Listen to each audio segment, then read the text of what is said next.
Կերացրեք մի իրավիճակ, որը մեզանից շատերին է ծանոթ, գրեթե բոլորին, բայց որի մասին մենք երբեք բարձրաձայն չենք խոսում։ Դուք կարևոր հանդիպման եք, ժամադրության, եւ հանկարծ զգում եք որովայնի ներքևի հատվածում ծակոցներ եւ զգում եք, որ ձեր աղիները պատրաստվում են գազեր արձակել։ Մետեորիզմը կամ գազերը մեր հասարակության մեջ ընդունված է դարձնել կատակի առարկա, բայց եկեք անկեղծ լինենք։ Նրանց համար, ովքեր ամեն օր ապրում են այս խնդրով, դա ընդհանրապես ծիծաղելի չէ, դա մղձավանջ է։ Այն սահմանափակում է մեր կյանքը, մեր սննդակարգը եւ մեր ինքնավստահությունը։ Ամենասարսափելին թերևս այն է, որ շատ դեպքերում մենք լսում ենք նույն անիմաստ խորհուրդը՝ դե երևի լոբի ես կերել, կամ մի քիչ ակտիվացված ածուխ խմիր, կանցնի, կամ մածուն կեր, կամ կեֆիր խմիր։ Իսկ ինչ կլինի, եթե ես ձեզ ասեմ, որ ձեր օրգանիզմը այդ պահին ոչ թե կատակ է անում, այլ գոռում է լուրջ հիվանդությունների մասին։ Այս թողարկմանը կխոսենք այն 10 հիվանդությունների մասին, որոնք թաքնված են մետեորիզմի եւ աղիներում գազերի հետևում։ Եվ այսպես, հիվանդություն առաջին կոչվում է SIBO, բարակ աղիքի բակտերիալ գերաճի համախտանիշ։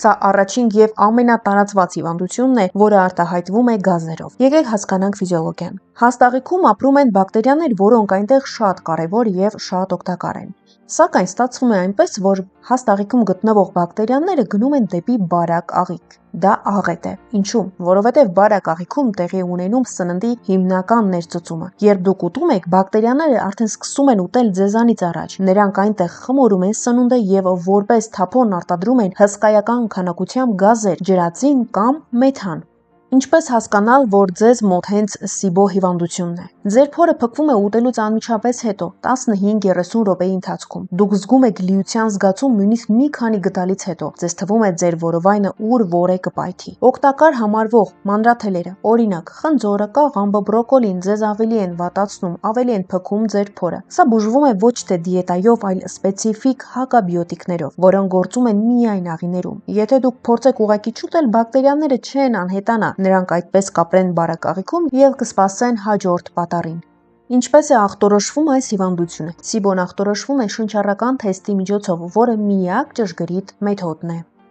Անցնենք առաջ։ Երկրորդը լակտոզային անտանելիությունն է։ Շատերդ կասեք, ես գիտեմ դրա մասին, ես կաթ չեմ խմում, բայց արդյոք գիտեք, որ լակտոզան թաքնված է նաեւ տեղահաբերի, սոուսների եւ նույնիսկ եշիկեղենի մեջ։ Տարիքի հետ մեր օրգանիզմը դադարում է արտադրել լակտազ ֆերմենտը։ Դա բնական պրոցես է, բայց երբ այդ չմարսված կաթնաշաքարը հասնում է աղիքներ, այն դառնում է մագնիս ջրի համար եւ տոնախմբություն բակտերիաների համար։ Արդյունքը լինում են աղիներում անսահմանափակ գազերը եւ հանկարծակի լուծը։ Հիմնականում սա է պատճառը, որ տարեցմարտիկ ավելի շատ են ունենում այս ախտանշանները։ Հաջորդը, ամենավտանգավորներից մեկը, ցելակիան է կամ գլյուտենային անտանելիությունը։ Սա պարզապես փորի փքվածությունը չէ, սա ձեր իմունային համակարգի պատերազմն է ձեր իսկ աղիների դեմ։ Գլյուտենը, որը կա հացի, մակարոնեղենի, գարեջրի մեջ, ոչնչացնում է ձեր աղիքային թավիկները։ Սա ստուգելը կենսական է։ Եթե դուք ունեք գազեր, բայց նաև նկատում եք, որ ձեր հեմոգլոբինը միշտ ցածր է, մաշկի վրա ունեք անհասկանալի ցան կամ մշտապես հոգնած եք, պատճառը կարող է լինել հենց ցելակիան։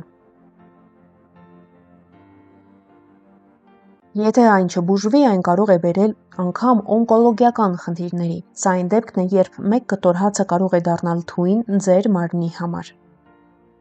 Հաջորդ պատճառը՝ ենթաստամոքսային գեղձի էկզոկրին անբավարարություն։ Հիմա եկեք խոսենք մի օրգանի մասին, որը մեր մարսողության գորշ կարդինալն է՝ ենթաստամոքսային գեղձը։ Շատերը գիտեն, որ այն արտադրում է ինսուլին, բայց դա նրա աշխատանքի միայն մեկ մասն է։ Նրա գլխավոր դերը մարսողական հզոր զենքեր, ֆերմենտներ արտադրելն է։ Պատկերացրեք մի գործարան, որտեղ հումքը ձեր կերած սնունդը գալիս է, բայց բանվորները չունեն գործիքներ այն մշակելու համար։ Ինչ է լինում արդյունքում։ Հումքը կուտակվում է, սկսում է նեխել եւ գարշահոտություն արձակել։ Նույնը կատարվում է նաեւ մարդու աղիքներում, երբ ենթաստամոքսային գեղձը չի տալիս բավարար լիպազա, ամիլազա եւ պրոտեազազ։ Սրանք ֆերմենտներ են, որոնք կարևորագույն նշանակություն ունեն մարսողության համար։ Ինչպես տարբերել սա սովորական գազերից։ Եթե ձեր գազերը ունեն ծայրահեղ տհաճ, գրեթե դիակային հոտ, եւ եթե դուք նկատում եք, որ ձեր կղանքը յուղոտ է, այսինքն այն դժվարությամբ է լվացվում, զուգարանակոնքի պատերից կամ ջրի երեսին յուղային հետքեր է թողնում, սա ենթաստամոքսային գեղձի խնդրի դասական նշան է։ Ձեր օրգանիզմը պարզապես չի կարողանում մարսել ճարպերը։ Սա կարող է լինել քրոնիկ պանկրեատիտի կամ նույնիսկ ավելի լուրջ խնդիրների հետևանք։ Աղիներում գազերի եւ մետեորիզմի հաջորդ պատճառը կարող է լինել գրգռված աղիքի համախտանիշը։ Սա բժշկության մեջ ամենախորհրդավոր ախտորոշումներից է։ Ինչու՞։ Որովհետև երբ բժիշկը զննում է ձեր աղիները, դրանք կատարյալ առողջ են թվում, բայց դուք միևնույն է տառապում եք, խնդիրներ ունեք։ Ինչու՞։ Որովհետև սա ուղեղ աղիք կապի խզումն է։ Ձեր նյարդային համակարգը սխալ հրահանգներ է տալիս ձեր աղիների մկաններին։ Նրանք կծկվում են այն ժամանակ, երբ պետք չէ, առաջացնելով գազերի կուտակում և սուր սպազմեր։ Եթե ձեր փորափքանքը սրանում է սթրեսի ժամանակ կամ օրինակ քննություններից առաջ, սա հենց ձեր դեպքն է։ Հաջորդ պատճառը կարող են լինել մակաբույծները։ Աղիներում գազերի և մետեորիզմի հաջորդ պատճառը մակաբույծներն են։ Մենք սովոր ենք կարծել, որ մակաբույծները, ճիճուները, որդերը, ինչպես կուզեք դրանց անվանել, միայն երեխաների մոտ են լինում կամ նրանց, ովքեր օրինակ կեղտոտ ձեռքերով են ուտում, կեղտոտ միջավայրում են ապրում։ Սակայն իրականությունը ավելի դաժան է։ Օրինակ լամբլյանները, սրանք միկրոսկոպիկ մակաբույծներ են, որոնք կարող են լինել անգամ ամենամաքուր թվացող աղբյուրի ջրի մեջ։ Նրանք աղիներում ստեղծում են մի գորգ, որը ծածկում է ներծծող մակերեսը։ Այս ճիճուները ուտում են ձեր վիտամինները, իսկ ձեզ թողնում են տոքսիններն ու անդադար փորափքանքը։ Ինչպես տարբերել։ Եթե դուք ունեք գազեր և դրան գումարվել է անբացատրելի սրտխառնոցը կամ քաշի կորուստը, ժամանակն է ստուգվել մակաբույծների համար։ Հաջորդ պատճառը ստամոքսահյութի թեթևակի պակաս։ Շատերը, ովքեր ունեն այրոց, իժոգա կամ փորափքանք, վազում են դեղատուն և գնում դեղեր, որոնք իջեցնում են ստամոքսի թթվայնությունը։ Եվ ինչ կասեք, եթե ձեր խնդիրը ոչ թե թթվի շատ լինելն է, այլ դրա պակասը։ Ստամոքսի թթուն ձեր օրգանիզմի առաջին պաշտպանական պատնեշն է և մարսողության հալոցը։ Եթե թթուն քիչ է, հատկապես 35-40 տարեկանից հետո, սպիտակուցային սնունդը, միսը, ձուն, լոբին չեն քայքայվում ստամոքսում։ Դրանք կիսամարս վիճակում ընկնում են աղիներ։ Եվ ահա աղիներում այս սպիտակուցները բառից բուն իմաստով սկսում են նեխել։ Եվ նեխումն էլ առաջացնում է տոքսիկ գազեր աղիներում։ Ինչպես ստուգել սա տանը։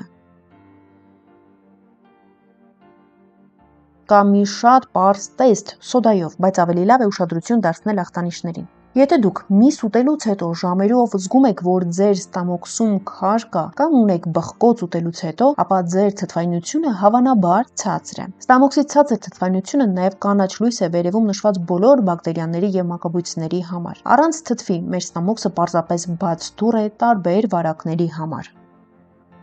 Ստամոքսում գազերի 8-րդ պատճառը կարող է լինել ֆրուկտոզայի անտանելիությունը։ Մենք սովոր ենք լսել, որ մրգերը առողջարար են։ Այո, բայց մեր ժամանակակից աշխարհում մենք ուտում ենք ավելի շատ ֆրուկտոզա, քան մեր նախնիները ուտում էին ամբողջ տարվա ընթացքում։